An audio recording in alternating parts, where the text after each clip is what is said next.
Good morning. स्वागत है आपका एसीसी क्लास पतूत के इस ऑनलाइन प्लेटफॉर्म पर, जहां हम लोग अभी 10th के बिहार बोर्ड के सारे सिलेबस को कवर कर रहे हैं और मैं आपको साइंस पढ़ाता हूं। और यह साइंस के वीडियो लेक्चर्स में आज प्रकाश के परावर्तन और अपवर्तन चैप्टर के बारे में डिस्कस करेंगे। और आज का टॉपिक हमारा है प्रकाश के अपवर्तन का नियम। और प्रकाश के अपवर्तन के नियम से पहले हम प्रकाश के परावर्तन के नियम को पढ़े थे। गोलीय दर्पण से प्रकाश के परावर्तन और समतल दर्पण से प्रकाश के परावर्तन के बारे में जान चुके हैं। दर्पण का सूत्र और वक्रता, दूरी और जो फोकस के बीच का जो संबंध होता है R=2f, इन सारे चीज़ को हम लोग प्रूव कर चुके हैं। और आज हमारा जो है प्रकाश के अपवर्तन का नियम, इसी को लेकर के पढ़ना है कि जैसे हम प्रकाश के परावर्तन में पढ़ रहे थे कि प्रकाश की एक किरण है, वह परावर्तन के बाद उसी माध्यम में लौट जाती है। और अपवर्तन में हम पढ़ेंगे कि प्रकाश की किरण एक माध्यम से होते हुए दूसरे माध्यम में जाती है।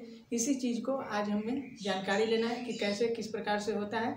तो देखिए, पहला नियम लिखा हुआ है प्रकाश के अपवर्तन का। ये यूनिवर्सल नियम है, बेसिक नियम है जो सब कुछ लागू होता है। तो पहला है, आपतित किरण अपरावर्तित किरण दोनों माध्यमों को अलग करने वाले पृष्ठ पर आपतन बिंदु पर अभिलंब सभी एक ही तत्व में होते हैं। अर्थात देखिए, कहने का तात्पर्य है कि एक सतह है और इस सतह पर क्या हुआ, प्रकाश की एक किरण इस प्रकार से आ रही है, आपतित हो रही है। और आपतन के बाद हम परावर्तन में देख रहे थे कि यह किरण यहीं से परावर्तित हो जा रही थी। मगर अपवर्तन में क्या होता है कि यह किरण इस सतह को पार करते हुए इसमें विचलन होता है। कभी प्रकाश की किरण हो सके तो इधर की ओर मुड़ जाती है, तो कभी यह सीधे इधर की ओर मुड़ जाती है। तो इस प्रकार का जो विचलन होता है, इसी के बारे में हमको पढ़ना है।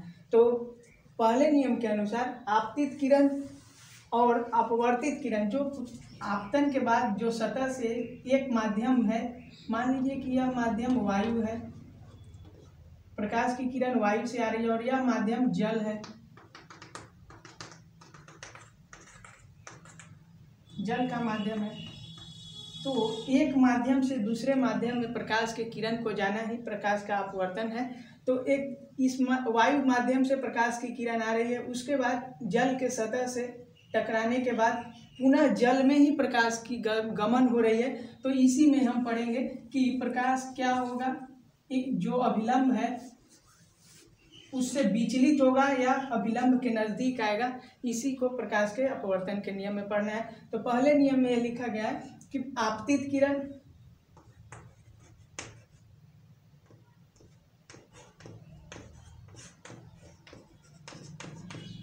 और अपवर्तित किरण, हम एक लाइन को मिटा दे रहे हैं,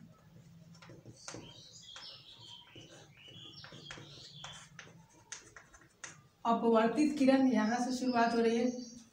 दोनों माध्यम के अलग करने वाले पृष्ठ, यह वायु वाला माध्यम और यह जल वाला माध्यम, और इसके बीच में यह पृष्ठ हो गया, यह अलग करने वाला पृष्ठ हो गया। पर आपतन बिंदु पर अभिलंब, और यह जहाँ से प्रकाश की किरण जिस बिंदु पर आके टकराती है उसको आपतन बिंदु कहते हैं। तो यह बिंदु आपतन बिंदु, और इस आपतन बिंदु पर अभिलंब, यह तीनों एक ही पॉइंट पर एक ही तल में होते हैं। यही पहला नियम है कि आपतित किरण, अपवर्तित किरण, आपतन बिंदु और इन दोनों माध्यम को अलग करने वाले पृष्ठ पर एक ही बिंदु पर होते हैं। यही प्रथम नियम है अपवर्तन का। सेकंड नियम है, प्रकाश के निश्चित रंग या माध्यमों के युग्म के लिए आपतन कोण तथा अपवर्तन कोण के अनुपात साइन थीटा के अनुपात का स्थिरांक होता है, स्थिरांक होता है। तो देखिए, इस आपतित किरण और यह अभिलंब के बीच एक थीटा डिग्री का कोई कोण बन रहा है, और उसके बाद जब यह अपवर्तित होती है वायु माध्यम से, जब यह जल के माध्यम में आती है, तो यह किरण कुछ अपवर्तन के बाद भी कोई एक थीटा डिग्री का एंगल बनाती है। तो इन दोनों का आपतित कोण का साइन थीटा बटे यहाँ अपवर्तित किरण का साइन थीटा, दोनों का वैल्यू एक कांस्टेंट हमको देता है जिसको स्थिरांक कहते हैं। यही दूसरा नियम है। और इसी नियम को हम लोग सेंस का भी नियम कहते हैं, या स्लेंस नाम के एक वैज्ञानिक थे, इन्होंने इसके बारे में बताया था। और देखिए यह अभिलंब पर आपतित किरण है, तो इसको हम आई डिग्री का कोण बना रहे हैं, क्योंकि यह दोनों थीटा तो बराबर होगा नहीं, यह थीटा का वैल्यू कुछ और होगा, 30 डिग्री 35 डिग्री 45 डिग्री कुछ भी और इस थीटा का वैल्यू कुछ और अलग होगा। तो इसके लिए हम इसको साइन एंगल आई मान लेते हैं। तो इसको ऐसा लिख सकते हैं साइन आई बटे, और यह कोई और डिग्री का कोण होगा तो ये रिफ्रैक्टेड कहते हैं इंग्लिश में, रिफ्रैक्टेड लाइन। तो आर से इसको डिनोट करते हैं, तो यहाँ लिख सकते हैं साइन आर बराबर म्यू, यही स्थिरांक होता है, यही सेंस का नियम भी इसको कहते हैं, यहाँ पर लिखा हुआ है, इसे सेंस का भी नियम कहते हैं। तो इसको आप ध्यान में रखेंगे। नेक्स्ट टॉपिक हमारा अपवर्तनांक का प्रकाश की गति से संबंध। हम अभी तक देख रहे हैं कि अपवर्तन प्रकाश के गति या प्रकाश के चाल के ही कारण हो रहा है। तो अपवर्तनांक और प्रकाश के गति के बीच का क्या संबंध होता है, तो हम जब प्रैक्टिकली ऐसा जांचे तो ऐसा पता चला कि जब प्रकाश निर्वात में गमन करती है तो उसका स्पीड बहुत ज़्यादा होता है, अगर वही हवा में आए तो उससे थोड़ा सा कम हो जाता है और उसका स्पीड, और किसी जब माध्यम में आ जाए, जल में आ जाए या कोई केरोसिन तेल या किसी और माध्यम में आ जाए, द्रव्य माध्यम में, तो उसका मतलब कि स्पीड कमते रहता है। तो इस प्रकार से हम संबंध बता सकते हैं कि जैसे जैसे माध्यम अगर सघन होते रहता है तो प्रकाश का जो गति, गमन करने का गति है वह कम होते रहता है। इसी को लेकर के म्यू 2 और 1 है। जब हम एक माध्यम बनाते हैं कि यह माध्यम हो गया वायु का और यह माध्यम हो गया जल का, और कोई प्रकाश की किरण वायु से आ रही है और उसके बाद जल से होते हुए गुजरेगी, तो थोड़ा सा यह अपवर्तित भी होगी और इसकी गति में भी कमी आएगी। तो इसी को है कि माध्यम 1 में प्रकाश की गति बटे माध्यम 2 में प्रकाश की गति, इसको हम म्यू 2 से हम इंडिकेट करते हैं। अगर म्यू 1 अगर हम लिख दें तो इसमें यहाँ पर माध्यम, जब यहाँ पर हमें लिखना है 1 अगर लिख देंगे तो हमारा ऊपर में हो जाएगा माध्यम 2 में प्रकाश की गति, सापेक्ष में दिखाना है कि इसके सापेक्ष में इसका क्या गति है और इस माध्यम के सापेक्ष में, वायु के माध्यम के सापेक्ष में जल में प्रकाश की गति क्या है। तो उसी को लेकर के एक और देखिए निरपेक्ष अपवर्तनांक। निरपेक्ष अपवर्तनांक क्या होता है कि एक हम माध्यम को निरपेक्ष रख देते हैं। जैसे आप केमिस्ट्री में पढ़े होंगे कि कोई भी जो पदार्थ है उसके भार को ज्ञात करने के लिए हम हाइड्रोजन एटम के भार को एक निरपेक्ष रख दिए थे और उसी के सापेक्ष में हम उसका वजन तौलते थे कि हाइड्रोजन के 1 एटम के बराबर है, 2 एटम के बराबर है। उसी प्रकार से हम प्रकाश की गति क्या होगी उसी के लिए निरपेक्ष अपवर्तनांक निकालते हैं और इसमें हम वायु के माध्यम को हम स्थिर रख देते हैं, अर्थात हम वायु से रिलेट करते हैं कि वायु के सापेक्ष में इसकी गति कितनी है, वायु के सापेक्ष में जल में प्रकाश की गति कितनी है, केरोसिन में कितनी है, पेट्रोल में कितनी है। इन सारे चीज़ों को अगर निकालते हैं वायु या निर्वात के सापेक्ष में रख के, तो उसी को हम लोग निरपेक्ष अपवर्तनांक कहते हैं। इसको डिफाइन कर लेते हैं। देखिए यदि माध्यम 1 में निर्वात या वायु हो तो माध्यम 2 का अपवर्तनांक निर्वात के सापेक्ष मान कहा जाता है और यह माध्यम का निरपेक्ष अपवर्तनांक कहलाता है। अर्थात कि माध्यम हमारा जो प्रथम माध्यम है वह वायु होना चाहिए या निर्वात होना चाहिए और दूसरा माध्यम कुछ भी होगा। इसका फॉर्मूला वायु में प्रकाश की चाल बटे माध्यम में प्रकाश की चाल।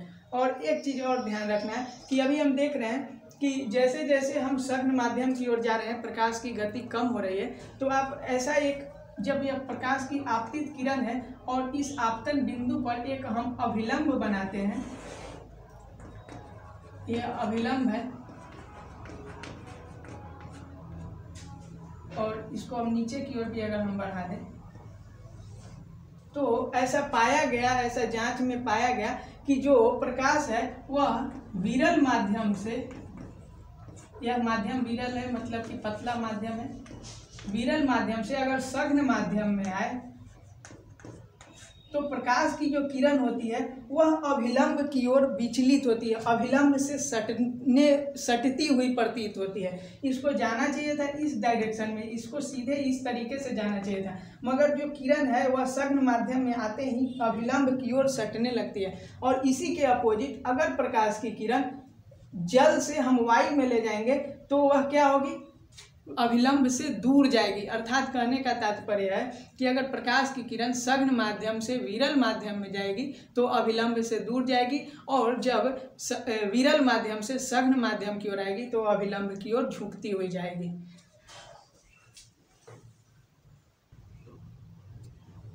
नेक्स्ट टॉपिक हमारा गोलीय लेंस द्वारा अपवर्तन। अब हम अपवर्तन कराएंगे कि किस प्रकार से लेंसों के द्वारा हम प्रतिबिंब या छाया का निर्माण करते हैं, किस प्रकार से लेंस हमारे दैनिक जीवन में उपयोग में आते हैं। तो उसको जानने से पहले हमें यह जानना जरूरी है कि लेंस किस प्रिंसिपल पर कार्य करते हैं।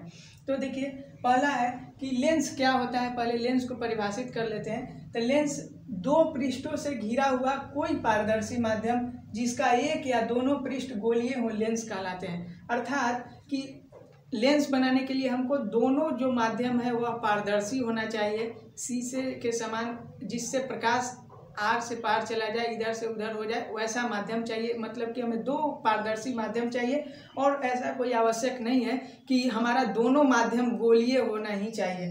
कि अभी तक हम देख रहे हैं कि या तो हमें लेंस इस साइज का मिलता है या लेंस हमें इस तरह का मिलता है, मगर कोई ज़रूरत नहीं है कि हमारा दोनों पृष्ठ गोलीय ही हो। हमें हो सकता है कि इस प्रकार का भी लेंस हो, इस तरीके का भी लेंस हो, एक माध्यम गोला और दूसरा माध्यम समतल रहे, तो इस तरीके का भी लेंस हो सकता है। तो हमको अभी चैप्टर में बस यही जानना है कि लेंस में कौन कौन से मुख्य लेंस होते हैं और उन्हीं के द्वारा हमें प्रकाश के अपवर्तन को समझना है। तो लेंस दो प्रकार से, मेनली तौर पर दो मुख्य लेंसों का अध्ययन करना है हमको। एक लेंस होता है अवतल लेंस,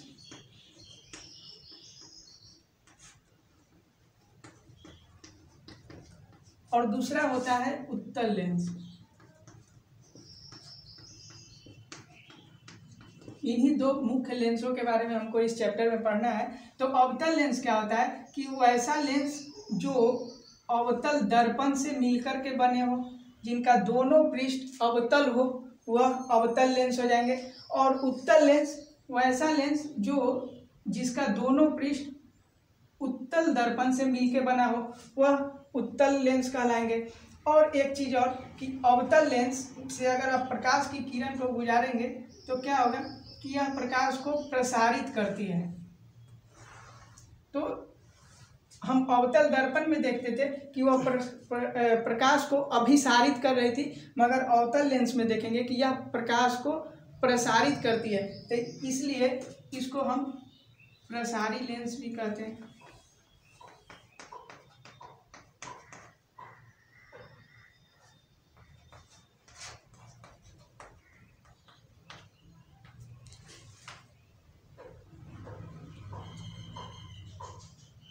और यह लेंस क्या होता है कि यह प्रकाश की किरण को अभिसारित करती है, अर्थात कि प्रकाश के समूह के गुच्छे को एक बिंदु पर लाके रख देती है, जिसके कारण से इसको हम लोग अभिसारी लेंस भी कहते हैं। तो हमें ऑब्जेक्टिव में इस प्रकार से क्वेश्चन आ सकते हैं कि उत्तल लेंस को अभिसारी कहते हैं या अपसारी लेंस कहते हैं। इसका साइंटिफिक नेम अपसारी लेंस होता है।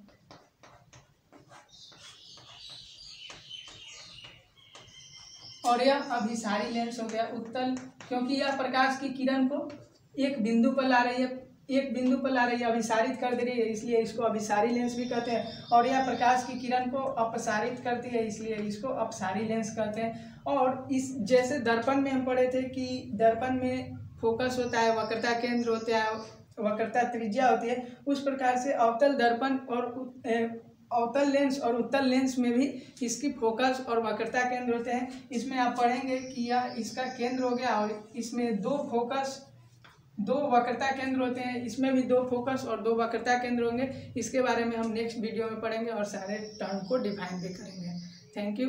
आपको अगर अच्छा लग रहा हो तो हमारे चैनल को लाइक, शेयर और सब्सक्राइब करें। Thank you.